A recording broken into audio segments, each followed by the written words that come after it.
selamat datang di Vanya Stories. Di sini saya akan bercerita tentang true crime, missing people, kisah inspiratif, dan cerita-cerita menarik yang ada di internet. So, enjoy the stories. Pada suatu ketika, hiduplah seorang tukang emas dan istrinya yang menjalani kehidupan yang bahagia dalam harmoni dan cinta yang sempurna di seluruh negeri. Mereka dianggap sebagai panutan cinta suami istri terbaik. Sudah menjadi kebiasaan mereka untuk tidak mematikan lampu di rumah mereka dan membiarkannya tetap menyala sepanjang malam. Pada suatu malam, ketika raja dan ratu sedang melihat dari ketinggian jendela mereka ke kota yang sepi, mereka melihat cahaya dari rumah tukang emas bersinar di kejauhan, dan cinta perkawinannya yang terkenal menjadi bahan perdebatan antara pasangan kerajaan. Raja bersikeras bahwa karena kebajikan suami, maka dia dan istrinya berada dalam keharmonisan yang begitu sempurna. Sedangkan ratu bersikeras bahwa itu karena kebajikan istrinya. Karena itu, mereka memutuskan untuk melakukan uji coba dan mencari tahu kebenarannya keesokan harinya.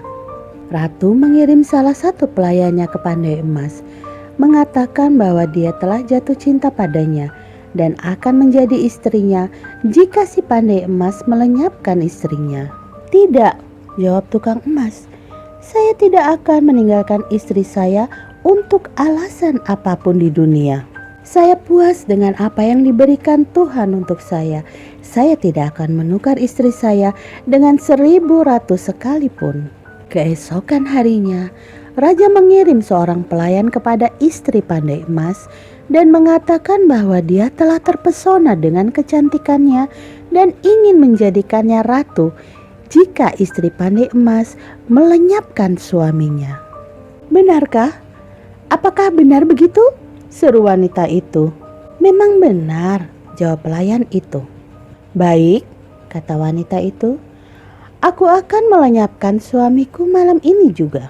Ketika Anda melihat lampu di rumah kami telah padam malam ini, ketahuilah bahwa saya sudah mulai melenyapkan suami saya."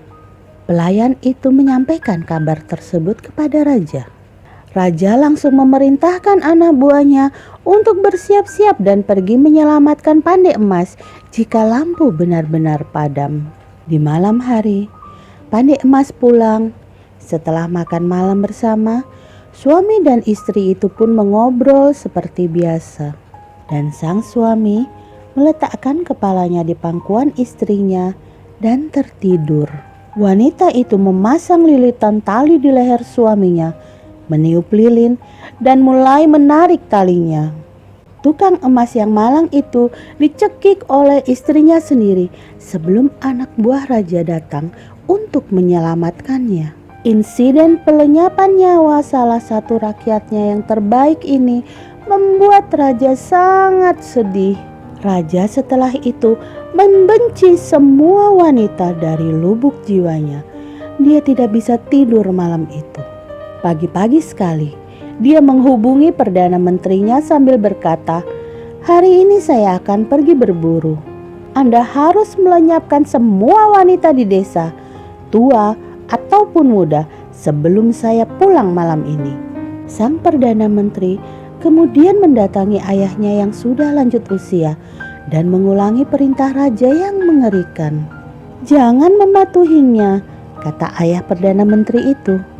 "Aku yang akan bertanggung jawab. Pergilah dan sembunyikan dirimu selama beberapa hari dari kemarahan raja." Di malam hari, raja kembali dari berburu dan melihat para wanita di desa yang masih hidup. Raja sangat marah dan mendatangi rumah Perdana Menterinya. Raja menyuruh Perdana Menteri keluar dari rumah dan menghadap kepadanya. Ayah Perdana Menteri muncul di hadapan raja. Dia berdiri dengan tongkatnya. "Di mana anakmu?" kata raja. "Saya ingin memenggal kepalanya terlebih dahulu dibandingkan memenggal kepala para wanita." "Panjang umur raja," kata ayah Perdana Menteri dengan suara gemetar. Izinkan saya untuk memberitahu Anda pengalaman saya dan kemudian menjalankan perintah Anda jika Anda mau. Bicaralah, kata raja. Pada saat yang sama, raja juga memberi perintah kepada para prajurit untuk bersiap-siap melenyapkan para wanita. Saya adalah Perdana Menteri pada masa pemerintahan ayah Anda, kata orang tua itu. Suatu hari, kami pergi berburu. Saya tersesat di perburuan tersebut dan mendekati sebuah desa di sisi lain hutan. Segera saya disusul oleh seorang penunggang kuda tak dikenal. Ia memegang saya dan mengangkat saya dari punggung kuda saya, menempatkan saya di hadapannya di atas pelana kudanya sendiri, mengikat saya dengan tali dan mengikat kendali kuda ke punggung kudanya sendiri. Saya berjuang untuk melepaskan diri, tapi tidak ada gunanya karena dia sangat kuat. Segera kami tiba di kuburan dan kami turun sebentar. Dia melihat ke sana, kemari, dan berhenti di suatu tempat. Dia mulai menggali dan memerintahkan saya untuk menggali tanah di sebelahnya.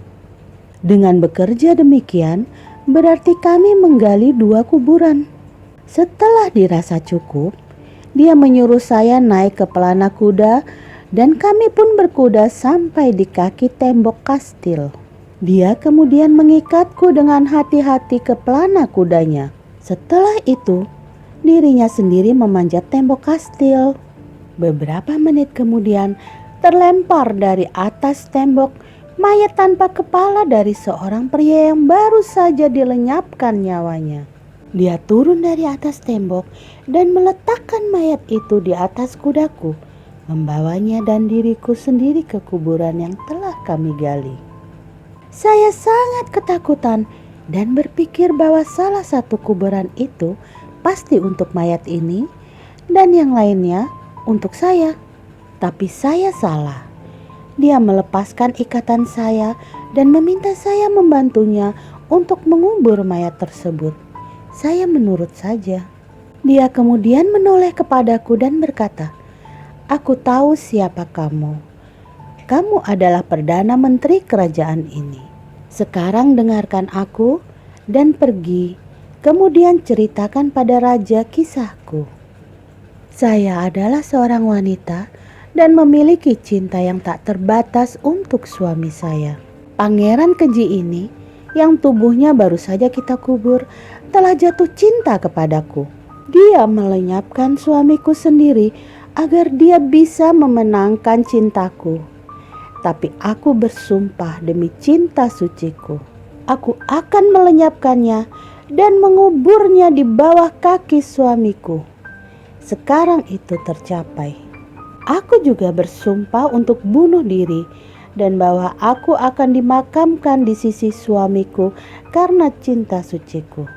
Kuburlah aku di makam ini dan ceritakanlah kisahku ini kepada raja," katanya. Dia kemudian menusuk dirinya sendiri dengan belati lalu jatuh mati di kakiku. Aku menguburkannya di kuburan dekat suaminya. Di sini Anda memiliki teladan tentang istri yang setia dan pemberani. Jika karena istri yang tidak setia dari Pandai Emas memberikan Anda alasan untuk memerintahkan menghabisi semua wanita di dunia, biarlah wanita ini menjadi contoh untuk menyelamatkan semua wanita dari kematian massal. Mengapa harus ada banyak wanita baik yang mati karena kejahatan seorang wanita? Kata ayah Perdana Menteri menutup ceritanya. Setelah itu, raja mencabut perintahnya untuk menghabisi seluruh wanita dan hanya istri tukang emas yang dihukum mati. Anda lihat, dalam hidup Anda, seperti yang dikatakan ayah Perdana Menteri, mengapa harus banyak wanita baik mati di hati Anda hanya karena kejahatan seorang wanita? Jika kita dikhianati oleh satu orang yang kita cintai, baik itu pria atau wanita, Seharusnya kita tidak benci pada yang lainnya, karena setiap orang berhak mendapatkan cinta. Cerita ini memberikan setiap wanita, setiap pria, kesempatan untuk membuktikan kebenaran dan cinta mereka. Dan jangan biarkan hatimu menjadi buta karena amarah dan kebencian. Ketika seseorang telah menyakiti Anda, entah itu dalam suatu hubungan atau hanya persahabatan, bisa sangat sulit untuk memaafkan mereka. Karena seringkali kita melihat memaafkan sebagai alasan bebas untuk orang yang menyakiti kita. Saya tahu ini karena memaafkan hampir mustahil bagi saya di masa lalu. Saya merasa sangat sulit untuk memaafkan orang yang menyakiti saya. Ketika Anda jatuh cinta dengan seseorang yang kemudian menyakiti Anda secara fisik dan emosional, itu bukan sesuatu yang dapat Anda lupakan dengan mudah. Saya merasa marah. Mengapa saya harus memaafkan orang ini? Orang yang telah membuatku sangat kesakitan. Dan kemudian saya bangun dan saya menyadari bahwa saya adalah orang yang menyakiti diri saya sendiri. Karena saya telah mengunci diri saya dalam kandang emosi ini. Alasan mengapa saya merasa begitu sulit untuk memaafkan orang ini adalah saya menunggu mereka mengatakan, "Saya minta maaf, saya tidak bermaksud menyakitimu." Ini salah. Saya menunggu mereka memberitahu saya bahwa saya layak dan saya tidak pantas menerima perilaku itu. Tapi hari itu tidak akan pernah terjadi. Ini bukan tentang memaafkan orang yang telah menyakitimu dengan cara apapun, tapi ini tentang merebut kembali kekuatanmu. Dan inilah saat saya membuka diri dari situasi ini. Saya memilih untuk memaafkan mereka. Saya memilih untuk memaafkan diri saya sendiri. Anda tidak dapat mengubah masa lalu, tetapi Anda dapat mengubah masa kini dengan memilih untuk memaafkan. Ketika Anda memilih untuk tidak memaafkan, Anda terjebak di masa lalu Anda, dan pengalaman negatif itu menghabiskan pikiran Anda dan mengendalikan keputusan Anda buat dan masa depan yang telah Anda ciptakan. Dan tebak apa yang terjadi? Andalah yang memilih untuk menderita. Anda membebani diri sendiri pada kebohongan yang mereka katakan kepada Anda. Anda duduk di sana menunggu seseorang memberitahu Anda bahwa mereka menyesal dan Anda tidak pantas menerima ini. Tapi percayalah, itu tidak akan pernah terjadi. Anda masih memilih untuk menjadi korban masa lalu, tapi masa lalu tidak ada di masa depanmu. Kemana tujuan dalam hidupmu? Itulah yang penting daripada memikul rasa sakit itu. Ambillah pelajaran dari pengalaman itu untuk Anda gunakan membangun kekuatan Anda. Biarkan orang-orang ini, jangan pedulikan. Maafkan diri Anda sendiri karena saat Anda melakukannya, mereka tidak lagi memiliki kuasa atas diri Anda. Thanks for joining.